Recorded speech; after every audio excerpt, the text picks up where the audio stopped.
இங்கே தீர்க்கதரிசி யாராவது இருக்கிறார்களா என்று யோசபாத் கேட்கும் போது, எலியாவின் கைக்கு தண்ணீர் வார்த்தவன் இருக்கிறான், வாங்க நம்ம அவங்கிட்ட போகலாம் என்று யோசபாத் சொல்லும் போது இஸ்ரவேலின் ராஜா எல்லாம் கேட்கிறான், எதுக்கு போகணும்?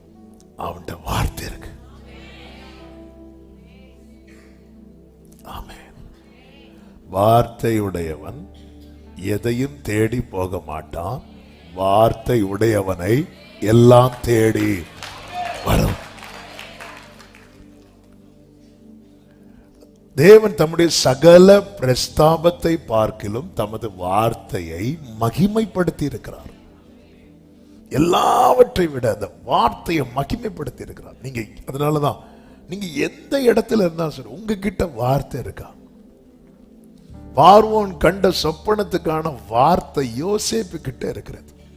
கொண்டு வரப்படுகிறான்.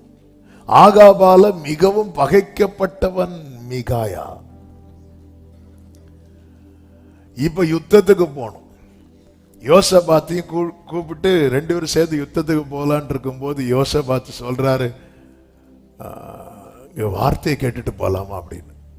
உடனே 400 தீர்க்கதரிசிகளை கூப்பிடுறாரு. யாரு? ஆகாப். யாரை கூப்பிடல? மிகாயாவை கூப்பிடல. ஏன்னா அவனை கூப்பிட்டா என்ன சொல்லுவான்? உண்மையை சொல்லுவான். அவ்வளவுதான். நமக்கு யாரும் உண்மையை சொல்லக்கூடாது. நமக்கு எல்லாரும் நமக்கு ஏற்றார் போல சொல்லணும். நம்ம கூட வசனத்தை அப்படித்தானே எடுப்போம். அவங்க 400 பேரும் ஒரே கோரஸா சொல்றாங்க, நீர் போ, நீர் ஜெயிப்பீர். ஆஹா, என்ன அருமையான செய்தி. யோசபாத்துக்கு பாருங்க, திருப்தியே இல்லை. இந்த ரேமா கேட்டு பழகுனவனுக்கு தெரியும் எது ரேமான். அதாவது கர்த்தர் தருகிற வார்த்தையை கேட்டு பழகிறவனுக்கு தெரியும் எது கர்த்தர் தருகிற வார்த்தை. அவனுக்கு 100 இல்ல 400 செய்தி கேட்டாலும் திருப்தி வராது. அந்த குறிப்பிட்ட செய்தி அவன் காதுல விழுந்தா மட்டும்தான் அவனுக்கு திருப்தி ஆகும்.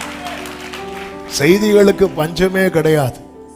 ஆனா அந்த வார்த்தையை கேட்டு இருதயம் கொழுந்து விட்டு எரிகிற அனுபவத்தை உடையவனுக்கு தெரியும் எது கேட்டா திருப்தி ஆகும். அல்லேலூயா.